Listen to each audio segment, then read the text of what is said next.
Tapi ada marah yang terpuji. Kalau kita marah diberi pahala oleh Allah Subhanahu wa ta'ala. Kapan itu? Ketika kita marah karena ada alasan yang dibenarkan dalam agama. Contohnya adalah ketika kita marah, kita melihat ada aturan-aturan Allah yang dilanggar. Kok saat itu kita marah, hati kita benci, darah kita bergejolak, maka saat itu kondisi kita mendapatkan pahala dari Allah Subhanahu wa ta'ala. Karena ini menunjukkan ketidakrelaan kita terhadap pelanggaran yang dilakukan oleh orang lain yang kita melihat. Oleh karena itu kalau bisa hormati, Imam Bukhari rahimahullah ta'ala dalam kitab Sahih Bukharinya, beliau membuat satu judul, Pak. Satu judul dari satu bab, yaitu bunyinya ma yajuzu minal ghadabi wasyiddati li amrillah. Tegas, keras dan marah yang dibolehkan karena ada perintah dari Allah Subhanahu wa ta'ala. Kemudian beliau memberikan contoh di mana pada saat itu Rasul Shallallahu Alaihi Wasallam mukanya merah karena beliau marah. Yang pertama adalah ketika Rasulullah Shallallahu Alaihi Wasallam masuk ke rumahnya Aisyah. Saat itu Aisyah memasang horden, Pak, penutup jendela horden. Ternyata dalam hordennya itu ada gambar makhluk yang bernyala dan utuh.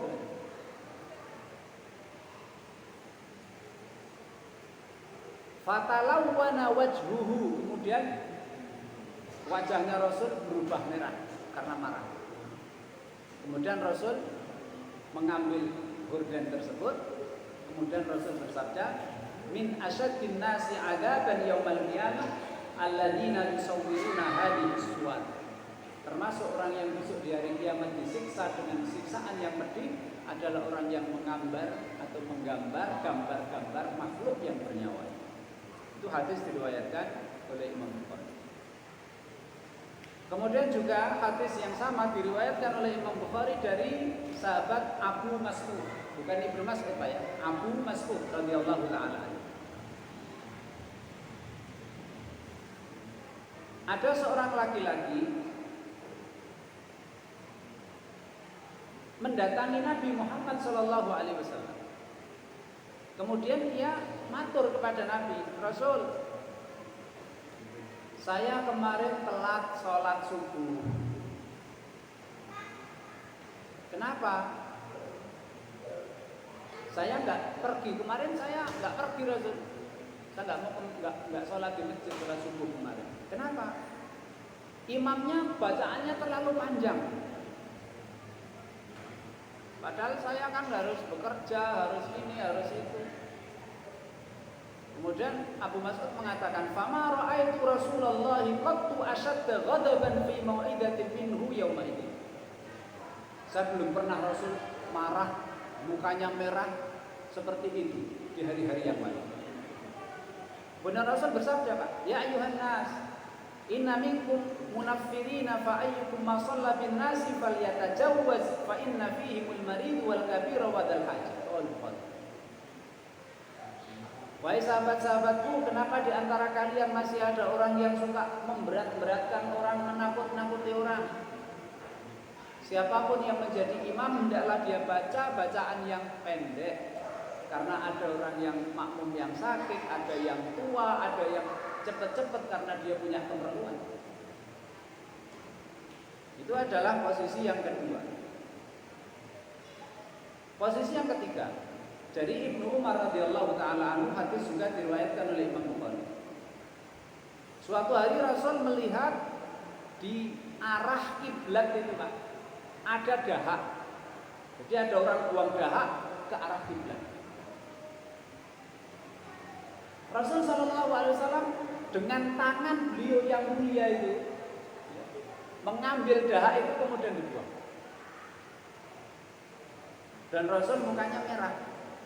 Seraya bersabda, "Inna ahadakum idza kana fi shalah fa inna Allah hiyala wajhihi fala yatanakhamanna hiyala wajhihi." Fi shalah. Kalian ketika berada dalam sholat itu Allah di hadapan kalian. Maksudnya kalian itu sedang munajat kepada Allah. Di hadapan kalian banyak barokahnya. Janganlah kalian menghilangkan barokah itu dengan membuang dahak atau meludah ke arah kiblat. Itu marah Rasul sambil bersabda itu mukanya ya. Kemudian Rasulullah SAW dalam hadis yang diriwayatkan oleh sahabat Zaid bin Khalid al-Juhani, hadis diriwayatkan oleh Imam Bukhari. Ada seorang sahabat datang kepada Nabi menanyakan tentang barang temuan. Rasul, kalau menemukan barang gimana? Kamu harus umumkan selama 1 tahun. Kalau sudah selesai 1 tahun, silakan kamu pakai.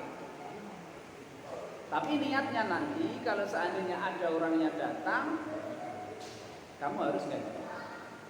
Jadi sudah kamu umumkan 1 tahun, kalau selama 1 tahun nggak ada orang yang ngaku, kamu pakai, tapi kamu harus niat. Suatu saat kalau ada orang yang datang, kamu harus ganti.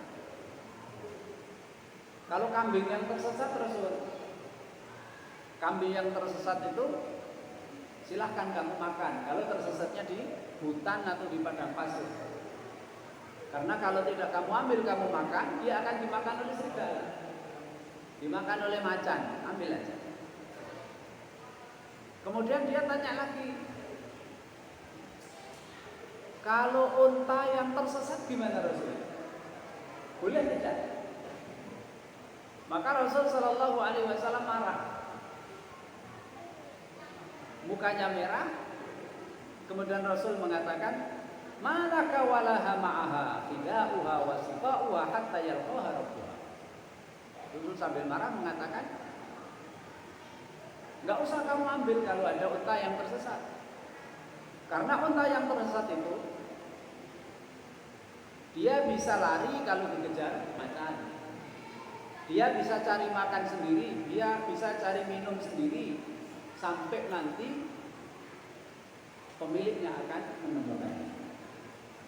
Jadi Rasul Shallallahu Alaihi Wasallam marah kepada sahabat ini karena sahabat ini bertanyanya itu mengharap agar unta yang tersesat itu boleh dimakan. Makanya dimarahi oleh Nabi Muhammad Shallallahu Alaihi Wasallam. Kemudian dari sahabat Zaid bin Sabit, hadis diriwayatkan oleh Imam Bukhari, Rasul Shallallahu Alaihi Wasallam bersabda, suatu hari Rasul Shallallahu Alaihi Wasallam membuat kamar di dalam masjid, kamar-kamaran gitu. Tikarnya dibuat semacam kamar gitu, sehingga dia tidak dilihat oleh orang, orang tidak melihat dia, sehingga beliau khusyuk sholat. Dan ini dibolehkan Bapak di masjid-masjid mana saja, asal tidak mengganggu orang yang sholat. Tapi kalau di sini takmirnya melarang, tidak boleh Pak ya. Tapi kalau di zaman Nabi tidak mengganggu dan boleh. Tikarnya Nabi dibuat kayak kamar di sudut masjid gitu. Nanti kalau malam dia sholat di situ, kalau pagi diambil kemudian dipakai untuk tikar. Suatu malam Rasul Shallallahu Alaihi Wasallam keluar dari kamar yang di sudut masjid yang beliau buat dari kain atau dari tikarnya itu. Rasul sholat. Ketika Rasul sholat, sahabat-sahabat jadi makmum semuanya.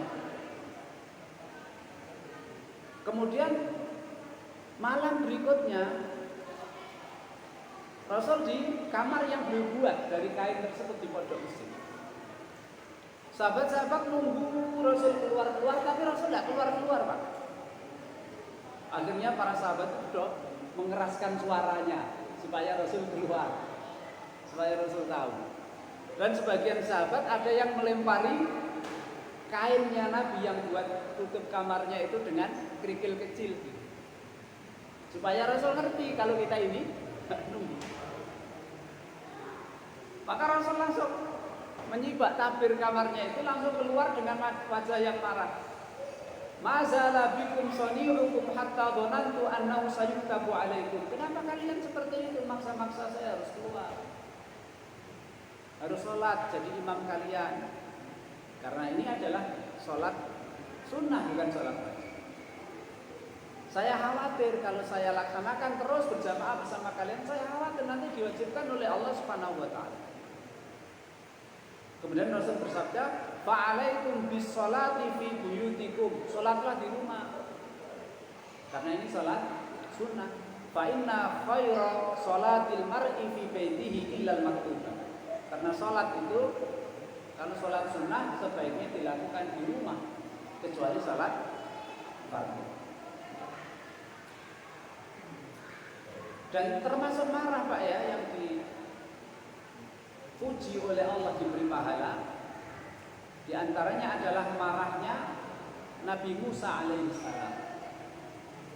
Ketika Nabi Musa alaihissalam menerima wahyu Taurat di Bukit Tursina selama 40 hari, terus dilengkapi 10 hari lagi menjadi 50 hari. Setelah selesai, Nabi Musa membawa lempengan-lempengan yang isinya adalah ajaran Taurat yang diterima dari Allah Subhanahu wa taala, ajaran itu. Kemudian beliau turun dan ingin menemui kaumnya, Bani Israil. Sebelum sampai menemui kaumnya di tengah jalan, Pak, Nabi Musa sudah mendengar kabar kalau banyak dari kaumnya yang menyembah patung anak sapi. Maka Allah Subhanahu wa taala berfirman dalam surat Al-A'raf ayat 154, "Walamma sakata an Musal ghadabu akhadal alwaha wa fi nuskhatiha hudaw wa rahmatul lil ladzina hum bi rabbihim yarhabun." Maka Nabi Musa marah. Kemudian beliau melempar lempengan-lempengan yang ada isi ajaran Taurat itu ke tanah, sampai beberapa ada yang pecah.